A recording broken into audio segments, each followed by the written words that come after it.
선택 관련된 것이라 할 수 있습니다. 그때 이 길이 아니라 다른 길을 갔었어야 했는데, 또는 이 사람이 아니라 다른 사람을 선택했어야 했는데, 또는 그때 이걸 했었어야 하는데, 아니면 이걸 하지 말았어야 했는데 하는 식의 후회들입니다. 지금까지 여러분이 살아오면서 가장 큰 후회로 남는 선택은 무엇입니까? 그러나 그 선택마저도 지나고 보니 후회가 남는 선택이었던 것이지 처음부터 여러분이 잘못된 선택을 하려고 했던 것은 아니었을 것입니다. 우리가 잘못된 선택을 하게 되는 이유는 한마디로 결과를 알지 못하기 때문에 그렇습니다. 갑작스럽게 생각지도 않았던 변수가 일어나 버리는 것이죠. 그리고 내 예상과는 다르게 상황이 흘러가면서 나는 최선의 선택을 했다고 했지만 결과적으로 보면 그 최선의 선택이 최악의 선택으로도 나올 수 있게 되는 것입니다. 로마서 9장부터 11장은 이스라엘의 구원 문제, 즉 이스라엘의 선택 문제를 다루고 있습니다. 이스라엘은 온 열방 가운데서 하나님의 백성으로 선택받은 아주 특별한 민족이었습니다. 그들은 하나님과 언약을 맺었고요, 율법을 받았고, 또 그들의 혈통에서 하나님이 약속하신 메시아가 탄생했습니다. 그런데 지금 어떤 일이 벌어지고 있죠? 하나님과 언약을 맺은 이스라엘은 하나님이 약속하신 메시아를 거부하고 복음을 받아들이지 않았습니다. 이에 반해 그들이 사람 취급 안 하고 짐승처럼 여겼던 이방인들은 예수님을 믿고 복음을 받아들였습니다. 원래 하나님의 백성으로 선택받은 이스라엘은 복음을 거부했고 하나님께 선택받지 못했던 이방인은 복음을 수용했습니다. 대단히 지금 아이러니한 이상한 상황이 펼쳐지고 있는 것입니다. 이런 이상한 상황 속에서 자연스럽게 이스라엘의 선택과 관련된 질문이 뒤따르게 되는 것이죠. 9장 6절에 그러면 이스라엘에게 하신 하나님의 약속이 폐하여진 것이냐? 라든지 아니면 11장 1절에 그러면 하나님이 이스라엘을 버리신 것이냐? 라는 질문이 뒤따르게 되는 것입니다. 지난 시간에도 말씀드렸듯이 이스라엘의 구원, 즉 이스라엘의 선택 문제는 바울 개인적으로 뿐 아니라 목회적, 신학적으로도 매우 중요한 문제였기 때문에 바울은 9장과 10장과 11장 이 세 장에 걸쳐서 이 문제를 다루고 있는 것입니다. 그래서 오늘 우리가 함께 살펴볼 이 11장은 이스라엘의 선택 문제를 다루는 마지막 장이면서 동시에 로마서 전반부의 마지막 장이기도 하는 것입니다. 지금 현재의 상황, 이방인은 복음을 수용하고 이스라엘은 복음을 거부하는 이 현 상황만 보면 마치 하나님이 이스라엘을 버리신 것처럼 보입니다. 그렇다면 과연 하나님은 진짜로 이스라엘을 버리신 것입니까? 이 물음에 대한 바울의 대답이 무엇이죠? 1절 말씀을 같이 읽겠습니다. 그러므로 내가 말하노니 하나님이 자기 백성을 버리셨느냐? 그럴 수 없느니라. 나도 이스라엘인이요 아브라함의 씨에서 난 자요 베냐민 지파라. 바울의 대답은 절대 그렇지 않다는 것입니다. 하나님이 자기 백성을 버리지 않으셨다는 것입니다. 그러면서 바울은 두 가지 근거를 제시하는데요. 첫 번째 근거는 바울 자신입니다. 복음을 전하는 바울 자신도 유대인이라는 것이죠. 그리고 두 번째 근거는 성경의 증거입니다. 과거 아하방 당시 하나님께서 바알에게 무릎을 꿇지 않은 7,000명의 사람을 하나님의 사람을 남겨두셨던 것처럼 지금 눈에 보이는 이스라엘 사람들은 복음을 다 거부하는 것처럼 보이지만 그 이스라엘 가운데서도 하나님께서 은혜로 선택하신 자들을 남겨두셨다는 것입니다. 5절 말씀을 같이 읽겠습니다. 그런즉 이와 같이 지금도 은혜로 택하심을 따라 남은 자가 있느니라. 즉 하나님은 이스라엘을 버리신 것이 아니라는 것입니다. 현 상황을 정확히 말하자면 하나님이 이스라엘을 버리신 것이 아니라 이스라엘이 우둔함과 완악함으로 복음을 거부한 것이라는 것입니다. 하나님이 그들을 버리셔서 이스라엘이 복음을 거부하고 있는 것이 아니라 이스라엘이 자신들의 우둔함과 완악함으로 하나님의 복음을 거부하고 있다는 것입니다. 이것은 마치 출애굽 때 바로가 계속된 재앙에도 불구하고 자신의 자유의지로 하나님께 완악하게 군 것과 마찬가지입니다. 하나님께서 바로의 마음을 완악하게 만드셔서 계속해서 불순종하게 하신 것이 아니라 바로의 마음을 그냥 내버려 두셨죠. 그렇죠? 그런데 바로가 스스로 계속해서 마음을 강팍하게 만드는 것입니다. 그래서 계속되는 재앙에도 불구하고 하나님께 순복하지 않고 계속해서 불순종을 보이는 것이죠. 율법의 행위를 통해서 자기 의를 세우려고 했던 이스라엘 사람들, 유대인들은 하나님의 의를 주시기 위해 오신 율법의 마침이신 예수 그리스도를 믿지 않고 거부함으로써 9장 32절과 33절의 표현처럼 부딪히고 걸려서 넘어지게 된 것입니다. 그들이 자신의 의를 세우려고 했기 때문에 하나님의 의를 주러 오신 예수 그리스도께 부딪혀서 걸려서 넘어지게 된 것이죠. 이는 하나님의 잘못이 아니라 분명히 유대인의 잘못입니다. 현 시점에서 나타나는 이스라엘의 실패는 하나님이 이스라엘을 버리신 것이 아니라 이스라엘이 자신의 그릇된 열심과 완악함으로 넘어진 것입니다. 그런데 하나님은 이스라엘의 이 넘어짐을 어떻게 사용하시죠? 11절과 12절 말씀을 같이 읽겠습니다. 그러므로 내가 말하노니 그들이 넘어지기까지 실족하였느냐? 그럴 수 없느니라. 그들이 넘어짐으로 구원이 이방인에게 이르러 이스라엘로 시기나게 함이니 그들이 넘어짐이 세상의 풍성함이 되며 그들의 실패가 이방인의 풍성함이 되거든 하물며 그들의 충만함이랴. 하나님은 이스라엘의 실패, 즉 이스라엘의 넘어짐을 이방인을 세우는 그리고 세상에 풍성함을 주는 기회로 사용하셨다는 것입니다.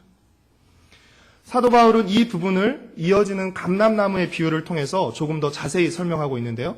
17절 말씀을 같이 읽겠습니다. 또한 가지 얼마가 꺾였는데 돌 감람나무인 내가 그들 중에 접붙임이 되어 참 감람나무 뿌리의 진액을 함께 받는 자가 되었은즉. 여기서 참 감람나무 가지는 이스라엘 민족을 의미하고 돌 감람나무 가지는 이방 민족을 의미합니다. 이스라엘은 원래 참 감람나무에 속했던 가지이지만 그들이 복음을 믿지 않고 거부함으로써 그 일부가 나무에서 꺾이게 되었고 떨어져 나가게 되었다는 것입니다. 그리고 그 꺾여 나간 자리에 다른 나무의 가지, 즉 돌 감람나무의 가지인 이방인들이 복음을 믿고 받아들임으로써 참 감람나무의 접붙임을 받게 되었다는 것입니다. 원래 가지에 붙어있던 그 이스라엘 민족들이 복음을 믿지 않고 거부함으로써 그 나무에서 떨어져 나가고 그 떨어져 나간 자리에 복음을 믿고 받아들였던 이방 민족이 접붙임 바 되었다는 것입니다. 따라서 결과적으로 이방인들은 하나님께 선택받은 이스라엘의 겁으로 말미암아서 하나님의 백성으로 접붙임 바 될 수 있는 기회를 얻게 된 것입니다. 떨어져 나간 자리에 이방인들이 접붙임 바 되었다는 것이죠. 그러니까 접붙임 받은 이방인들 입장에서는 잘려나간 이스라엘을 보면서 교만할 이유가 있습니까? 없습니까? 없습니다. 그렇죠? 교만할 이유가 조금도 없고 오히려 어떤 의미에서는 그들을 향해서 고마워해야 하는 것이죠. 그들의 떨어져 나감으로 자신들이 접붙임 바 되었기 때문입니다. 18절 말씀 같이 읽겠습니다. 그 가지들을 향하여 자랑하지 말라. 자랑할지라도 내가 뿌리를 보존하는 것이 아니요 뿌리가 너를 보존하는 것이니라. 그 가지들은 잘려나간 원가지들을 말하는 것이죠. 20절 말씀을 같이 읽겠습니다. 옳도다. 그들은 믿지 아니함으로 꺾이고 너는 믿음으로 섰느니라. 높은 마음을 품지 말고 도리어 두려워하라. 원래 가지가 참 감람나무에서 잘려나간 이유는 무엇 때문이죠? 그리고 새로운 가지가 참 감람나무에 접붙임 받은 이유는 무엇입니까? 똑같은 이유로 잘려나갔고 똑같은 이유로 접붙임 받았습니다. 그 이유는 무엇이죠? 바로 믿음 때문입니다. 믿지 않음으로 잘려나갔고 믿음으로 접붙임 바 되었습니다. 원 가지는 믿지 않음으로 잘려나갔고 새로운 가지는 믿음으로 접붙임 받게 되었습니다. 따라서 이제 접붙임 받은 새로운 가지에게도 계속해서 무엇이 요구되죠? 무엇이 요구될까요? 믿음이 요구되는 것입니다. 원래 붙어있던 가지가 무엇이 없음으로 떨어져 나간 것이죠? 믿음이 없음으로 떨어져 나간 것입니다. 그리고 원래 다른 나무의 가지였던 이방인들이 믿음으로 접붙임 바 된 것입니다. 이제 접붙임 바 된 그들에게서 계속해서 요구되는 것은 무엇이에요? 믿음으로 붙어 있는 것입니다. 22절 말씀을 같이 읽겠습니다. 그러므로 하나님의 인자하심과 준엄하심을 보라. 넘어지는 자들에게는 준엄하심이 있으니 너희가 만일 하나님의 인자하심에 머물러 있으면 그 인자가 너희에게 있으리라. 그렇지 않으면 너도 지키는 바 되리라. 이 말씀은 무엇을 의미합니까? 믿음으로 접붙임 받는 것으로 다 끝나는 것이 아니라 계속해서 믿음으로 붙어 있어야 한다는 것을 말해주는 것입니다. 이는 마치 우리 신앙생활이 믿음으로 의로워지는 것으로 끝나는 것이 아니라 이제 믿음으로 의롭게 살아야 되는 것과 마찬가지인 것입니다.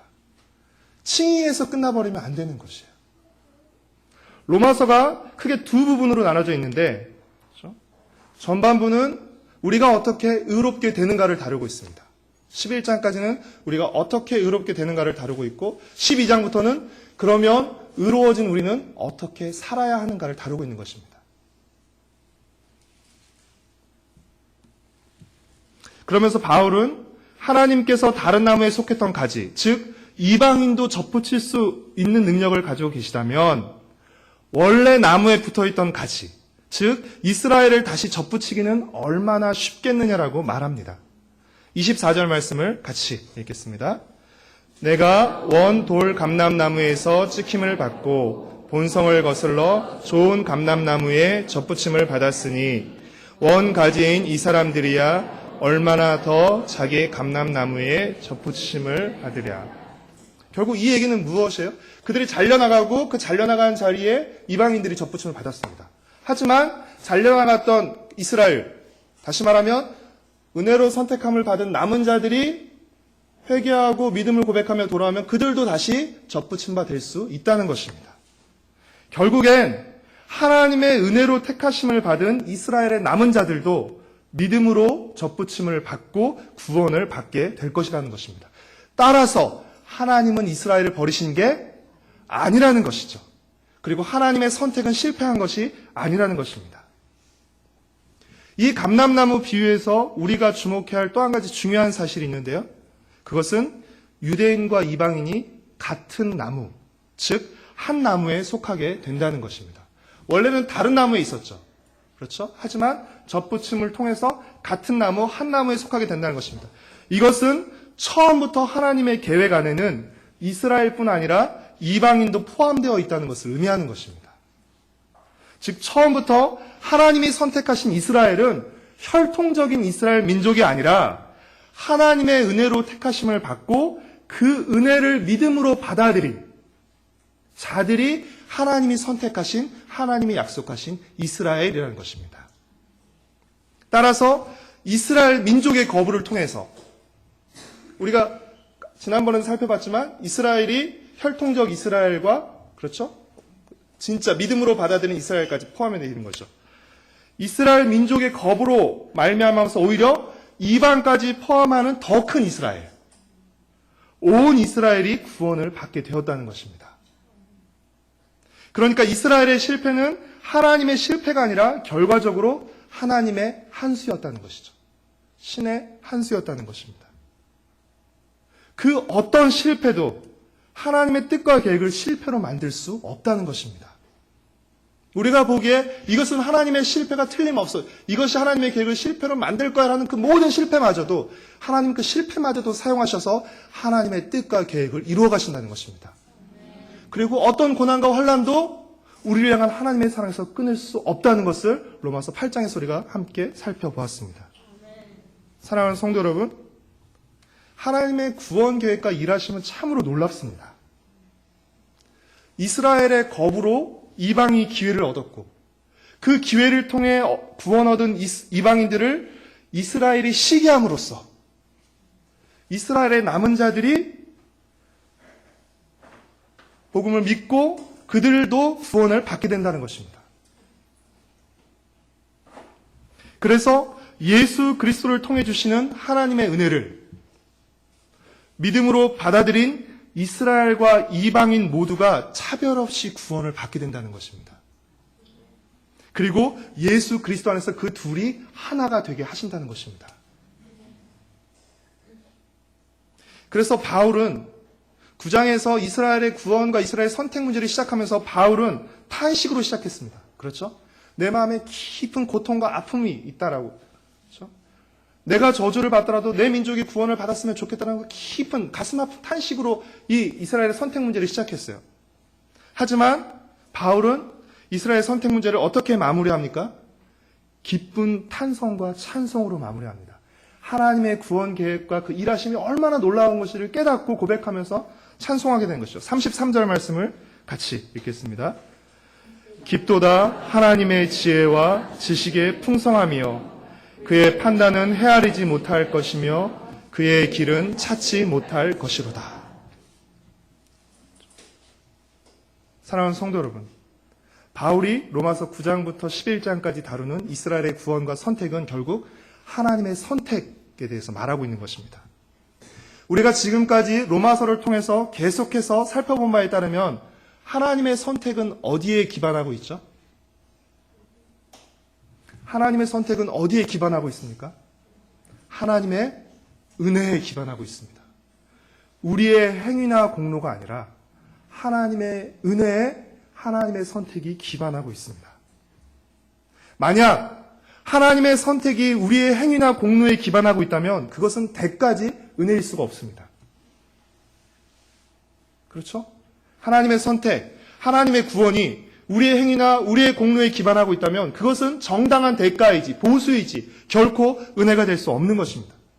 이것은 하나님께서 구약시대 맨 처음 이스라엘을 자기 백성으로 선택하실 때도 마찬가지였습니다.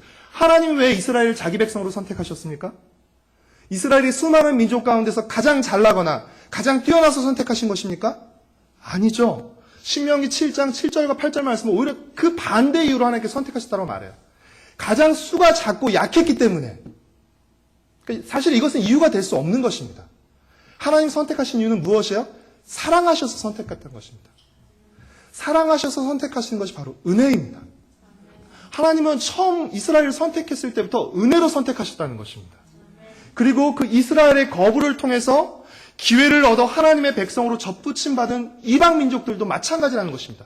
그들이 뭘 잘해서가 아니라 하나님의 은혜로 그들을 선택하셔서 그 은혜를 받아들임으로써 그들이 선택받게 된 것이라는 것입니다.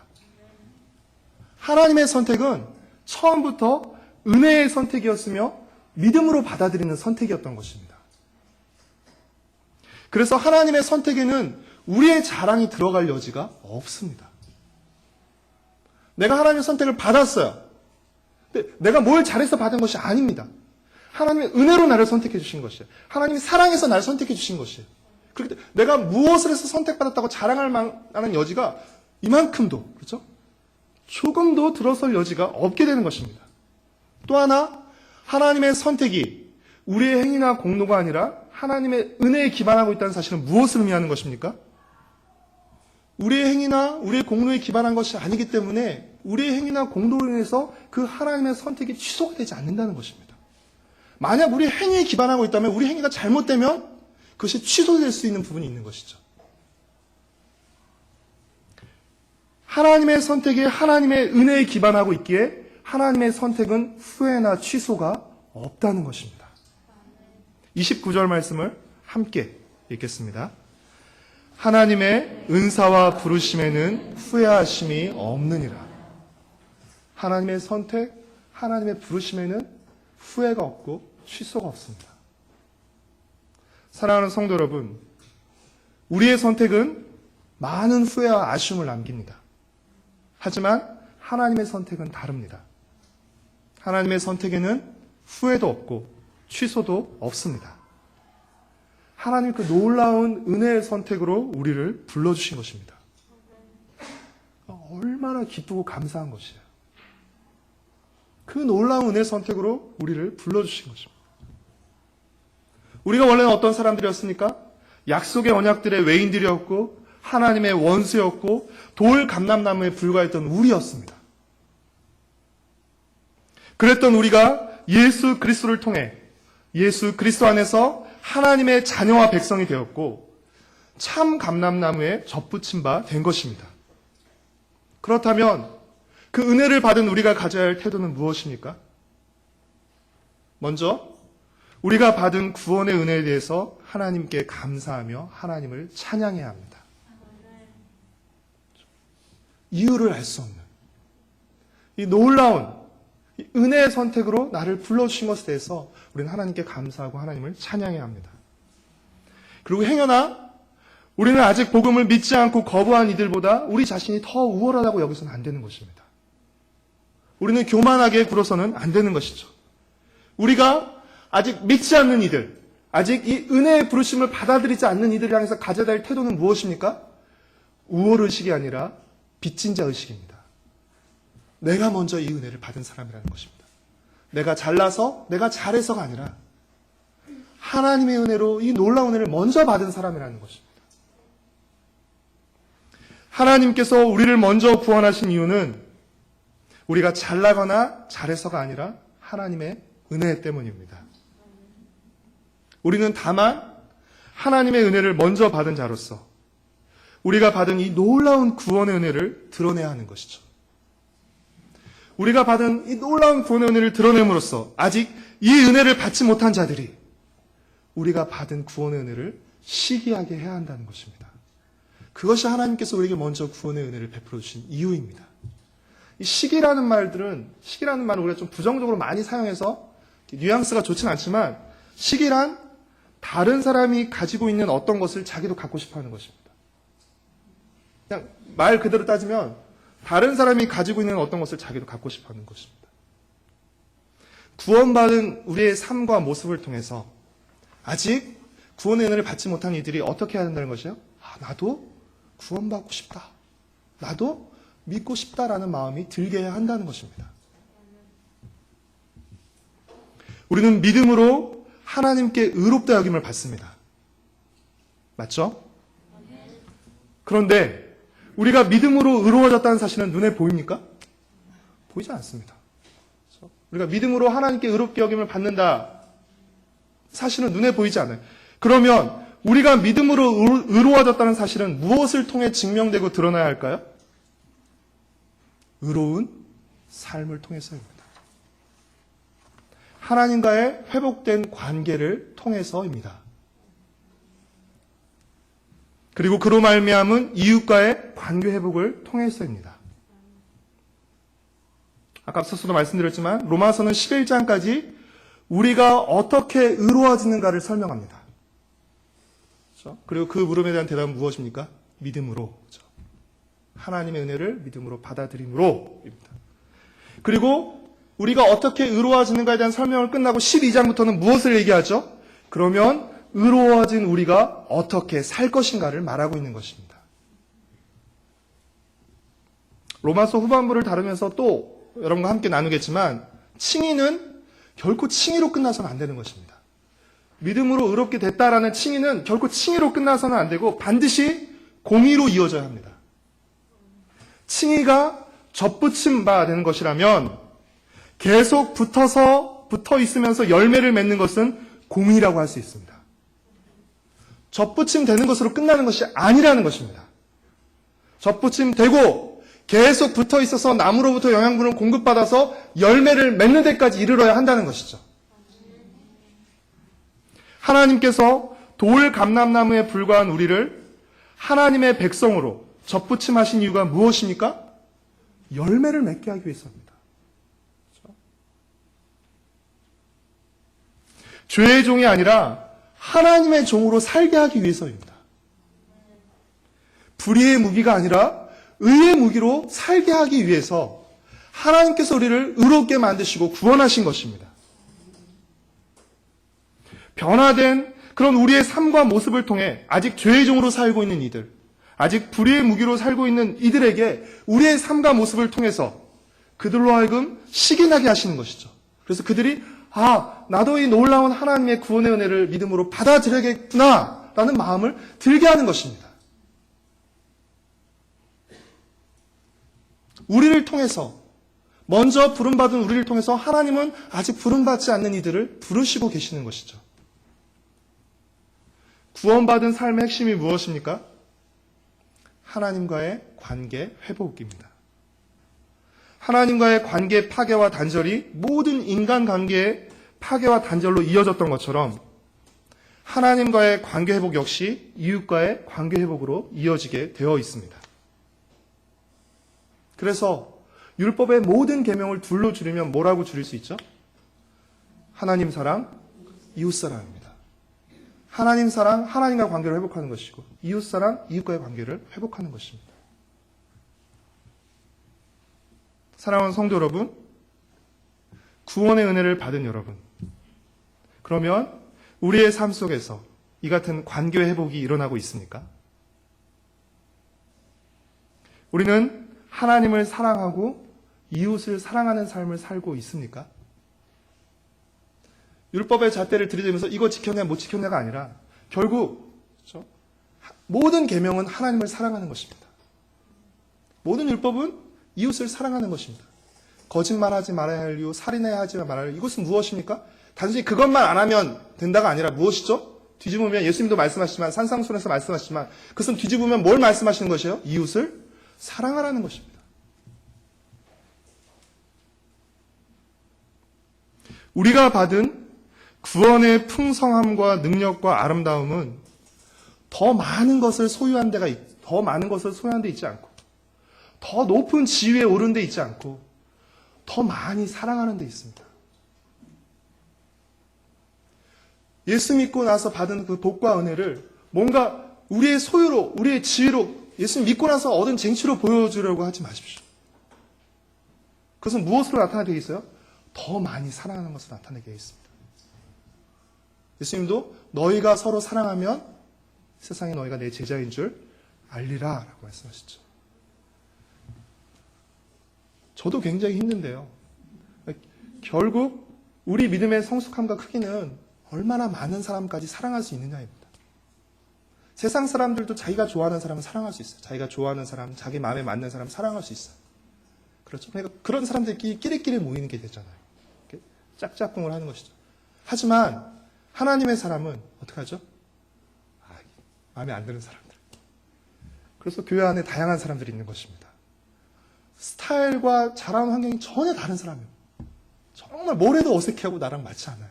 근데 그 사람까지 사랑할 수 있으면 내가 커진 것입니다. 내가 성숙해진 것입니다. 하나님의 사랑을 드러내고 있는 것입니다. 하나님을 사랑하면 사랑할수록 이웃을 더 사랑하게 되어 있습니다. 그렇죠? 우리 마음이 더 넓어지게 되죠. 그러니까 우리의 숙제입니다. 그리고 공동체 안에서 주어진 굉장한 도전이며 이것을 통해 우리를 성숙시키시는 거죠. 부딪히지 않으면 그렇죠? 이렇게 사람이 이렇게 성숙해지지 않습니다. 다뤄지지 않습니다. 여러분 혼자 벽 보고 수행하면서 인격이 성숙해질 수 있습니까? 절대 안 돼요. 그 성숙함은 혼자서 이렇게 돌을 닦는다고 되는 것이 아닙니다. 부딪힘 속에서 되는 것이에요. 나와 다른 사람, 나와 껄끄러운 사람, 그렇죠? 나를 미워하는 사람, 괴롭히는 사람. 교회에서 이것을 연습할 때 우리가 세상에 나가서 나를 미워하는 사람도 품을 수 있게 되는 것이에요. 그렇게 품을 때 하나님의 사랑을 보게 되는 것이죠. 하나님의 구원의 은혜를 그리스도를 통해서 보게 되는 것이죠. 저도 좀 고치려고 노력하겠고 여러분들도 좀 고쳤으면 되는데 그리스도에게 따르는 굉장히 안 좋은 평가. 말은 잘하는데 뭐죠? 깍쟁이다. 그러니까 너그럽지 않다는 것이죠. 그렇죠? 우리가 진리에 대해서는 단호하지만 사람에 대해서는 이렇게 좀 너그럽게 품을 수 있는 이런 마음들이 필요한 것입니다. 우리가 받은 구원의 은혜는 시시한 것이 아닙니다.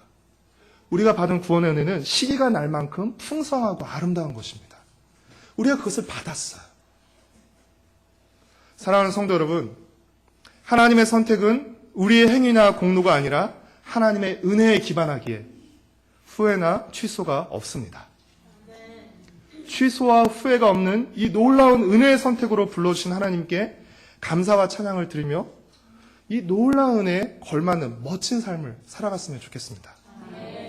하나님의 은혜로 자격 없는 우리가 하나님의 백성으로 접붙임 받았다는 사실을 기억하시면서 교만하지 말고 겸손히 더 믿음으로 굳게 붙어 있어서 믿음의 열매, 성령의 열매를 맺으시기를 바랍니다. 믿지 않는 이들이 그만두려고 그렇게 하시는데 자꾸 이렇게 마지막 문장입니다.